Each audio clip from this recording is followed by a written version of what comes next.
میری زندگی تو ہے ناظرین، آنے والی سٹوری میں آپ دیکھنے والے ہیں ایک بہت بڑا ٹویسٹ۔ یہاں پر اب آئرا سب کے سامنے کامیار کی انسلٹ کرتی ہے اور کہتی ہے کہ نکل جاؤ یہاں سے، میں تم جیسے گھٹیا شخص کو اپنی زندگی میں ایک منٹ بھی برداشت نہیں کر سکتی۔ کامیار یہ بات سن کر کہتا ہے، یہاں پر کامیار اب بہت زیادہ پریشان بھی ہوتا ہے اور دل ہی دل میں سوچتا ہے کہ شاید میں کتنا غلط کر رہا ہوں جس کی وجہ سے ہر ایک مجھ سے پریشان ہے۔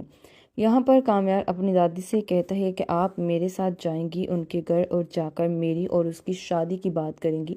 تو یہ بات سن کر کامیار کی دادی اب کافی پریشان ہو جاتی ہے اور کہتی ہے کہ کامیار، تم یہ بات اچھے طریقے سے جانتے بھی ہو اور تمہیں اس بات کا بھی اندازہ اچھے طریقے سے ہے کہ یہ سب اتنا آسان نہیں جتنا آسان تم سمجھ رہے ہو۔ تمہیں پہلے کامیار آئرا کا دل جیتنا چاہیے تھا، اس کے بعد تم اس طرح کی حرکتیں کرتے۔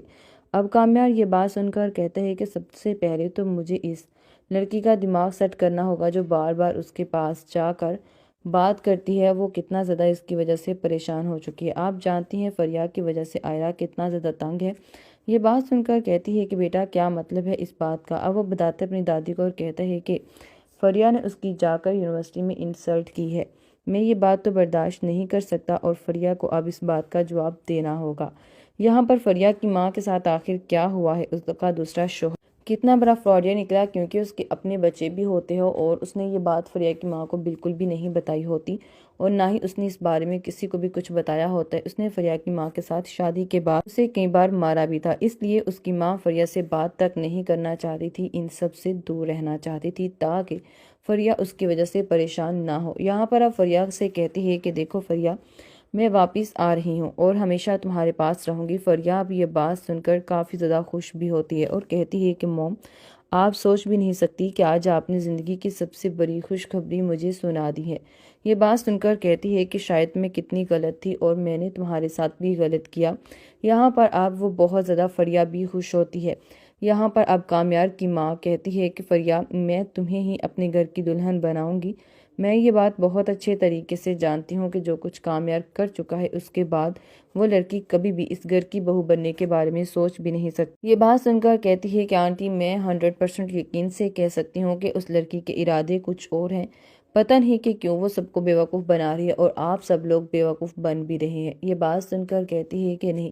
ایسی کوئی بات بھی نہیں اور میں جانتی بھی ہوں بہت اچھے طریقے سے کہ آئرا خود کامیار سے پیچھا چھڑانا چاہتی ہے۔ تم جانتی ہو پھر اس کے باپ نے تمہارے انکل کے آفس میں آ کر دھمکی دی ہے کہ اگر کامیار اب ایسی کوئی بھی حرکت کرے گا تو وہ سیدھا اسے جیل میں پہنچا دیں گے۔ یہ بات سن کر اب وہ کافی حیران بھی ہے اور کہتی ہے کہ اگر آپ کہہ رہی ہیں تو میں مان لیتی ہوں، ورنہ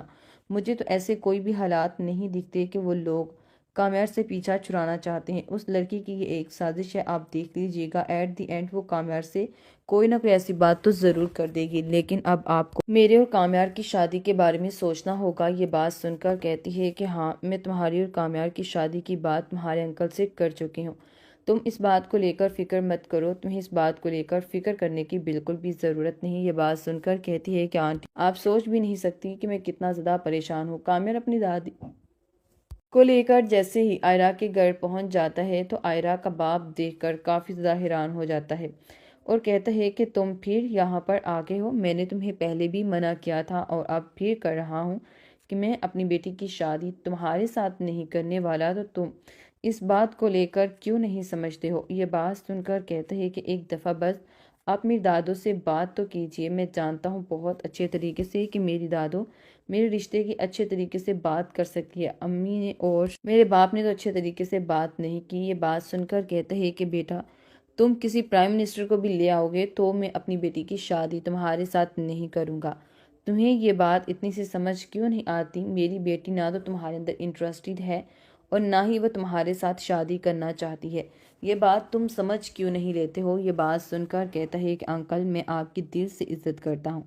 اور میں یہ بھی بات جانتا ہوں کہ آپ کیوں کس بنا پر یہ سب کچھ کہہ رہے ہیں۔ آپ میری بات کا یقین کریں کہ میں آپ کی بیٹی کو بہت زیادہ خوش رکھوں گا، کبھی بھی اسے کوئی دکھ اور کوئی تکلیف میرے گھر میں نہیں ہوگی۔ یہ بات سن کر اب یہاں پر کامیار کی دادی کہتی ہے کہ بیٹا، میں تمہارے ساتھ ایک بات کرنا چاہتی ہوں، بس ایک دفعہ تم میری بات سن لو۔ کامیار اب جیسے ہی کہتا ہے کہ جی انکل، میری دادی کی ایک دفعہ بس آپ بات سن لیں۔ اب یہاں پر جیسے ہی کامیار کی دادی کہتی ہے کہ میں جانتی ہوں بہت اچھے طریقے سے کہ کامیار نے جو کچھ بھی کیا وہ بہت ہی زیادہ غلط کیا، اسے یہ سب کچھ نہیں کرنا چاہیے